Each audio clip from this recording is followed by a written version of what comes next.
So this is Chapter 9, the chapter on transportation and market growth. And I made just a very simple slideshow with just a few slides, just so we had something slightly different here to work with. Now, the reason why this chapter is included is because it's a chapter that marks the developing economy on a path towards becoming a developed economy. Which, again, if you go all the way back to the very first chapter, the reason why we said U.S. American economic history is so important is that somehow this country was able to, in 150 years or so, go from 0% of GDP, world GDP, to 30% of world GDP by 1930, and then become the dominant economy after World War II. How the United States was able to achieve that was in part due to the fact that during the 19th century, during the 1800s, the country had both growth of the infrastructure as measured by transportation, as well as growth in the market economy. The fact that workers became more specialized, and with all of that production, that production was transported elsewhere. Okay. So with that said, one of the things that really happens, especially between 1800 and 1860, is at least what the authors call a transportation revolution. Really what you see here is the fact that the population is moving further west, and the transportation of people and goods from where it's produced to where it's consumed is becoming cheaper and cheaper. And it is within this transportation revolution that the United States is able to export more goods independently of other countries and to a broader set of countries. And it's also able to grow products that its own population consumes. Now, before there were railroads, really what happened there, something had to happen first. Like, you don't just build a railroad to nowhere. And really what's happening is that agriculture is moving west. So, the types of crops that are being grown that today dominate in the United States agriculture, things like wheat and corn. If you remember back to the previous chapters, those are really only grown effectively in the middle colonies, which is actually a pretty narrow path. So to really have all of the land needed to grow corn and wheat and flour, you need more land, and so you have to move west. And it turns out they're moving to eventually they're moving to the Midwest, right? Like Kansas, Nebraska, Illinois, Missouri. They're moving to countries where the land is quite fertile for growing corn and wheat, and still is to this day. But to move agriculture west, you need some way then to transport agricultural goods back east, and you need some way to bring the people west and all the means of production for agriculture west. And the way you start off with this is with water transport, with canals. Obviously, something like the Mississippi River is going to play an important part in the Midwest. But what's also going to become important is the Great Lakes. And the building of canals using the Great Lakes. And what you see here is that by building canals and then tying those canals to rail, what it does is it starts to connect the eastern part of the United States with the frontier. And you get a pretty important first conversation in the United States about who should be financing this.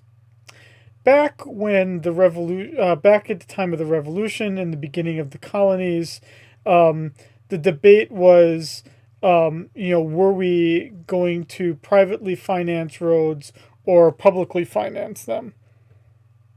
And it wasn't entirely clear.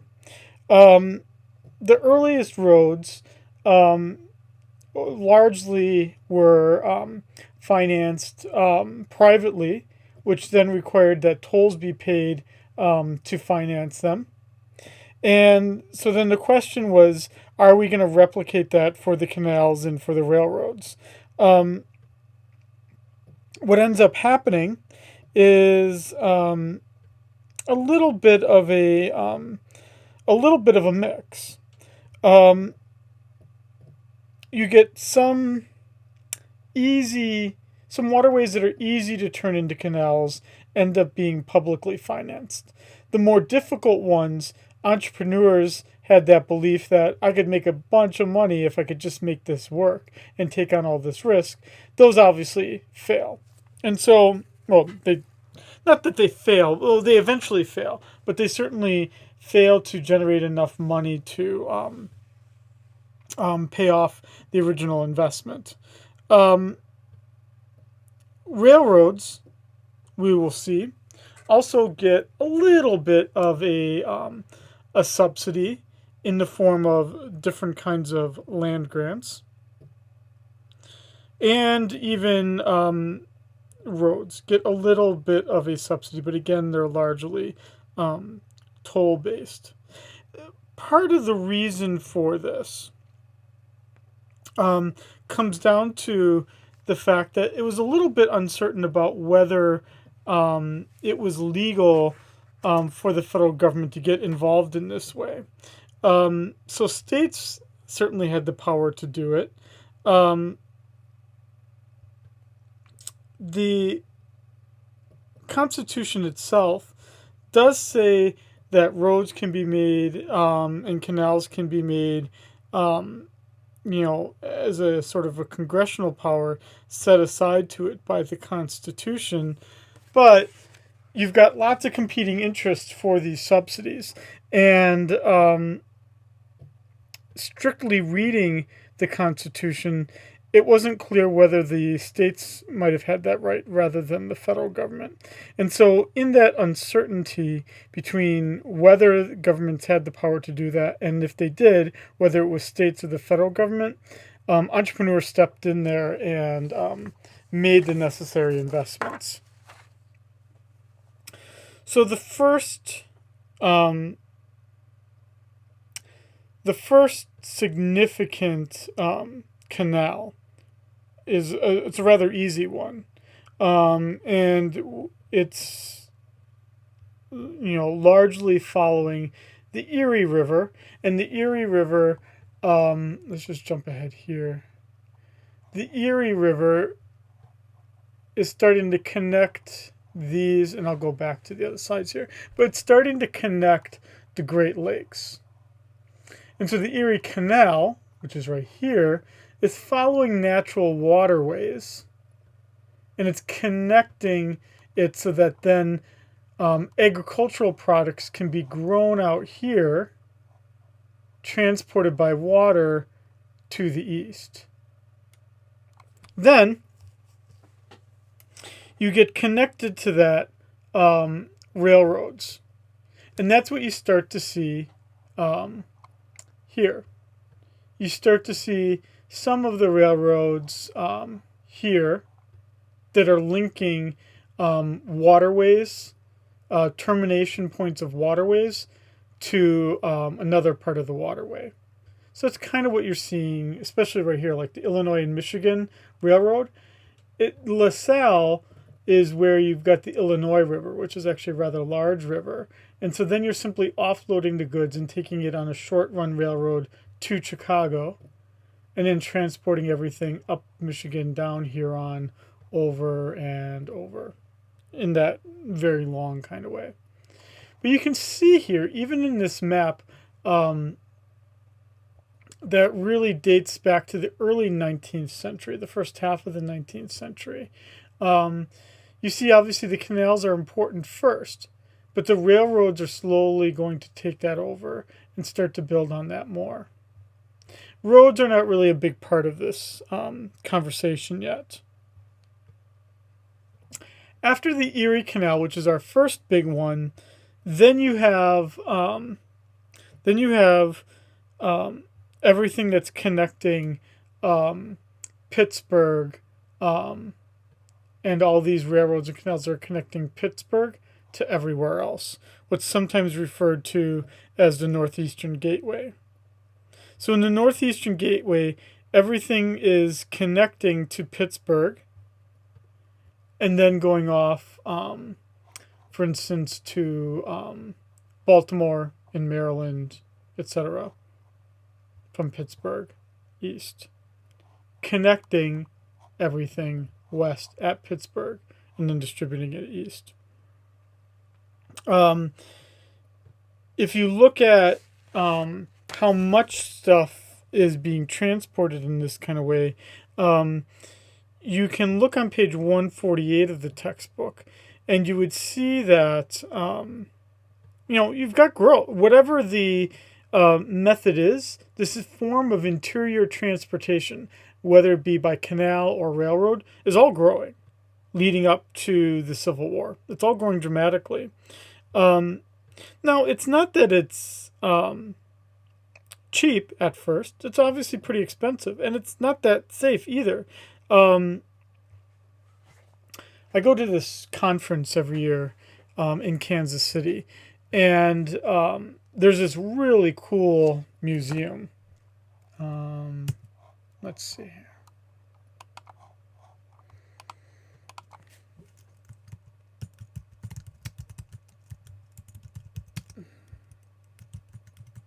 There's this really cool museum in Kansas City, the Arabia Steamboat Museum. So it's got a really cool story.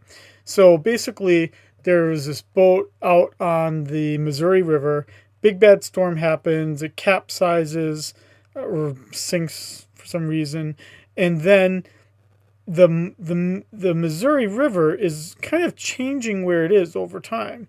It's moving, and the soil is covering up. And in the soil covering it up, it preserves it. And so basically, they find, I guess as you can kind of see here in the Wikipedia entry, they find the boat, I guess here that had sunk in 1856, they find it in 1988. And after all those years of finding it, it basically was preserved. And so what's really cool about this boat is you can actually see all of the contents of a typical ship at this time. Now, what is cool about it is that, again, these steamships, just like this Arabia here from this Wikipedia entry, that's the kind of thing that you needed in this infrastructure. You needed a way to transport goods. You needed a way to transport goods from the east to the west and then west back east. And water was the easiest and certainly the cheapest. It wasn't safe and you lost ships from time to time. It wasn't as fast as rail. Rail was just kind of coming into existence. It was obviously a lot more expensive. And we didn't really have all of the capital in the United States to finance a big railroad network yet. But what you see here is that steamboats and steamships are really the first thing that's being used on these canals, on these what the textbook calls inland waterways. As you can see in the textbook on page 149, going from a single ship in operation in 1811 to over 1,000 by the end of the Civil War, carrying almost 250,000 tons of stuff.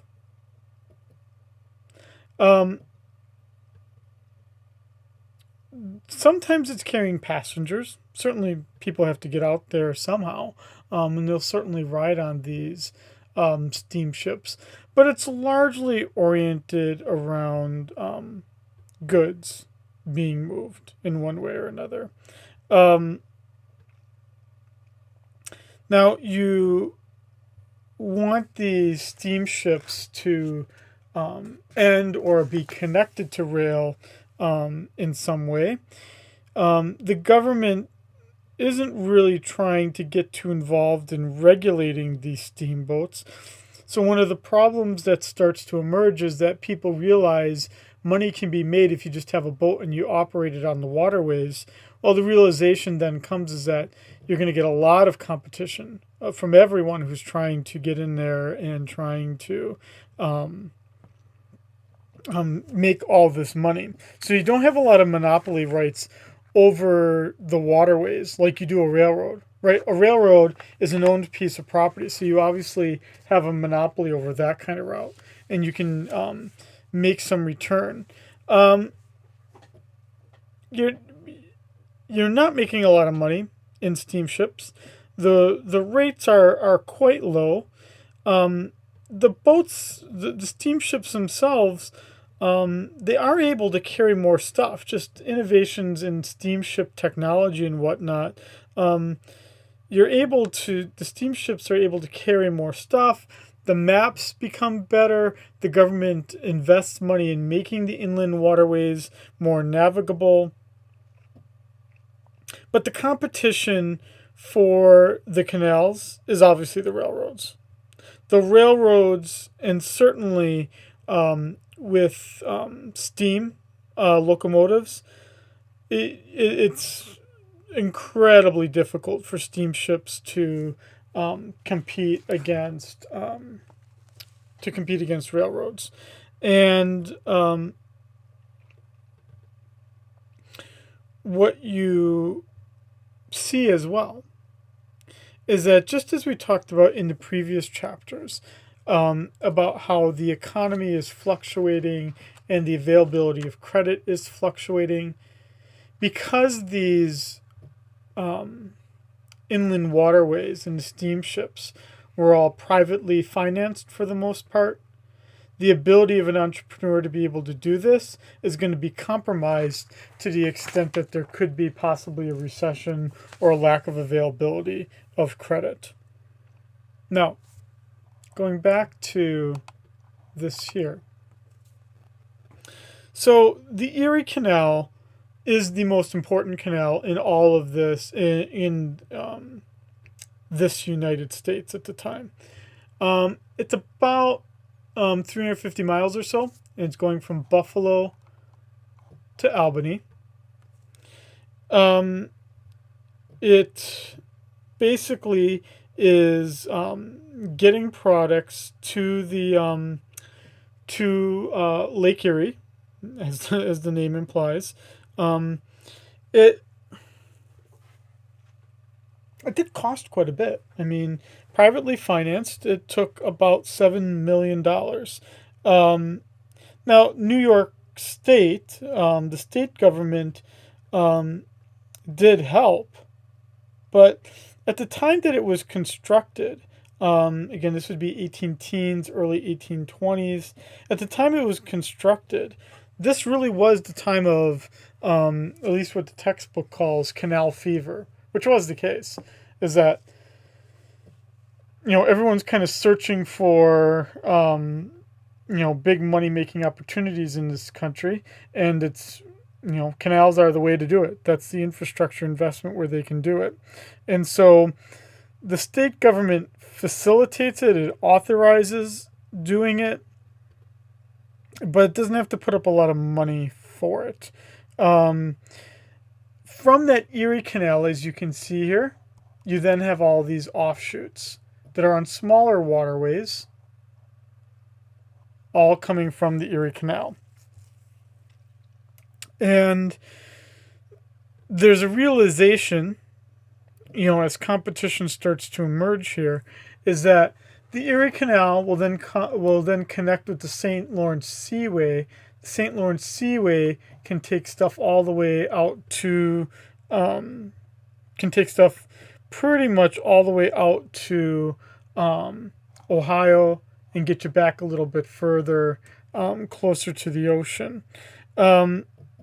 So using that Erie Canal, you can basically move most of the goods. You can move them. So the way that these canals are going to work is that even if you don't have a lot of water moving, what's happening is that the boats are in the water. They're carrying lots of stuff, and then mules and horses are pushing the boats along. So right, so first in this picture here, it's not uncommon to see this kind of picture describing what's going on in the Erie Canal. What we have here is a grain mill, right? So you've got the idea that you've got things, agricultural products that are being produced that need to now be transported by canal. But what we're seeing here, it's depending on where we are, and I don't exactly know where this picture is taken. This is one of two things. It's either a railroad. It's most likely a railroad at this point, which is just conveniently somewhere maybe near the canal's termination point, or this would be where the horses and mules have basically a track to then pull the steamship. So the steamboats and steamships basically look like this. They're big, long, flat boats. And there's no motor, really. There's no propulsion in that kind of way. Steamship, yes. There'd be a small steam motor. But the bulk of the movement's really happening with it being pulled through the canal by mules, by horses. And the competition to this Erie Canal is then coming from Pennsylvania, which did quite a good job and made a huge investment in authorizing the development of canals and railroads to compete with the Erie Canal. So it's the Pennsylvania Turnpike, which would be the roads, the railroads, the canals, they're all emerging in the mid-1820s, 1830s, and they're designed, again, to compete against the Erie Canal. But it was difficult. If any of you have ever driven through Pennsylvania, I used to live in Pennsylvania, you've got huge mountains. You just have a bad geography for moving things. It's just not easy. Especially with height, basically. Philadelphia and Pittsburgh are almost, 450 miles apart from each other? That's a pretty long distance to go over a mountain range. The Appalachian Mountain Range is going through this. It's not very easy. And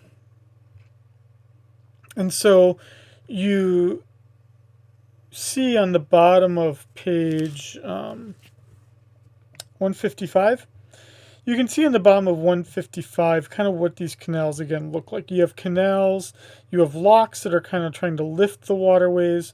But if you look at that picture on the bottom of 155, you'll see at the bottom of it horses or mules or whatever those are that are on that path that can pull things along. Again, it's not a fast movement of transportation. In about a day, a steamship on the canal can go about 100 miles. So that's not very fast. It's moving more stuff, heavier stuff than a person could, or even moving things by horse and wagon. But it's certainly, again, not going to be able to compete against the railroads. In the end, when the canal age sort of ends in the 1840s with the emergence of the railroads, what we see is lots of competition to build these canals, lots of competition by the states and by entrepreneurs to finance these canals. In the end, it actually turns out that state governments do finance a great deal, almost 75% of the investments in canals, but most of them don't make any money at all.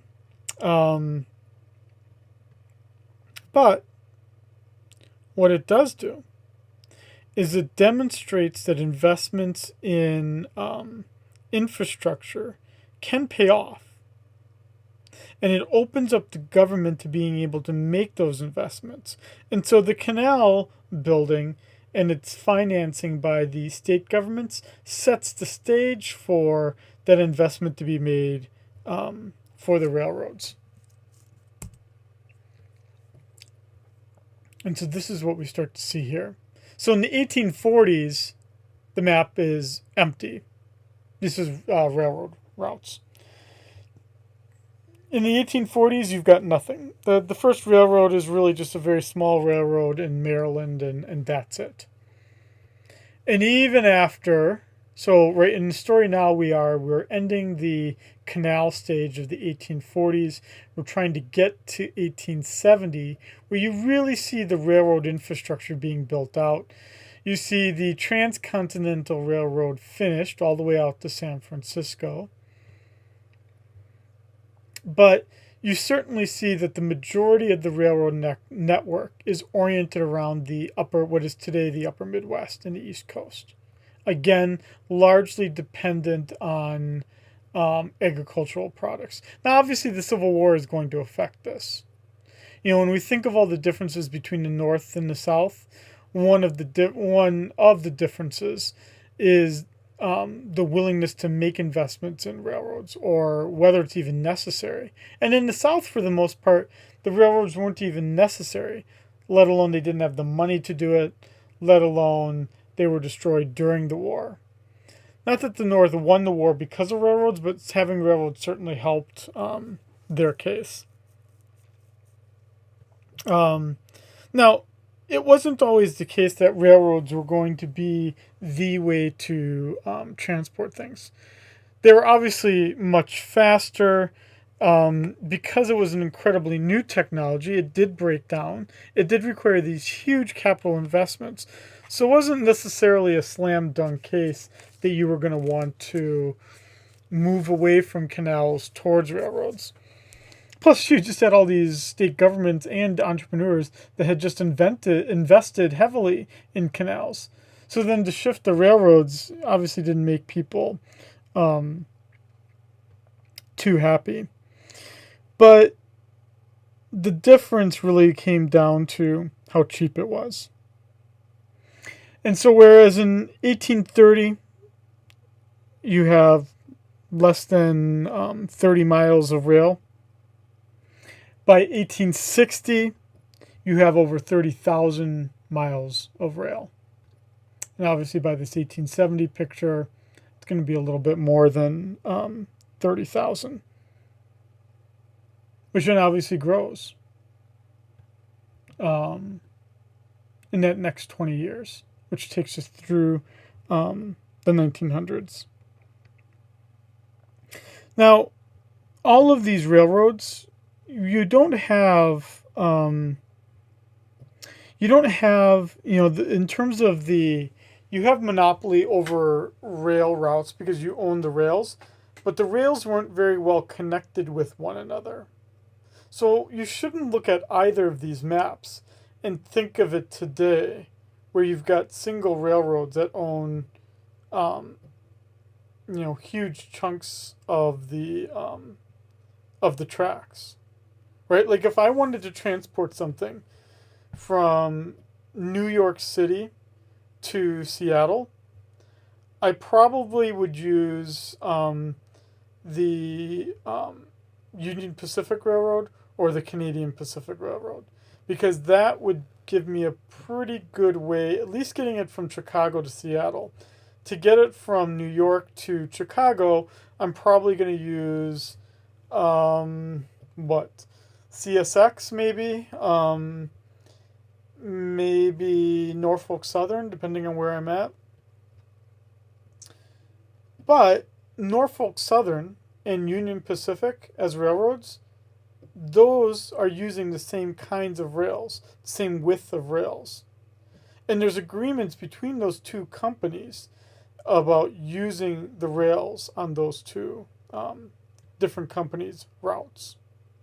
There's a railroad merger being attempted right now, where the Canadian National, which is the big Canadian railroad, is trying to buy the Kansas City Southern Railroad, which starts in Kansas City and goes down to Texas and up to Canada. Canadian National wants it because then it connects Canada all the way through the middle of the United States down to Mexico. And so you can think of the trade possibilities that come from that kind of investment. But a few other companies tried to make bids to buy the Kansas City Southern Railroad, but in some sense, you didn't have to worry about building new rails. The rails were all standard width, but that wasn't the case in the very beginning. So one of the first challenges is that you need to standardize the width. Then you need to get the companies together and you need to get them starting to agree about things like time. So time, our time zones, that's all inspired by the by the railroads and their need for some common times. They also we need the legal and contractual agreements that allow the goods to be transported over the rails. One thing we see with the railroads is that just like any new technology, it gets better over time. The productivity gets better over time in terms of how many workers and what the output is. So we've got canals, we've got railroads, and then we're going to connect that with roads. Now the roads are a little bit more difficult. The roads, we don't have a lot of, let's see here. You've got some roads here that aren't on this map here, but you have some roads, you have a road here, which is either going to be a trail or it's going to be a road. A road at this time is just going to be a path that's covered by wooden planks. You've got things like the National Road, or what's called the Cumberland Road. You have the Wilderness Road, the Genesee Road. You've got a few roads here that are, again, for more like horse transport or individual transport. But everything is pretty much culminating just off this map at the Mississippi River, with many of the things going out to St. Louis.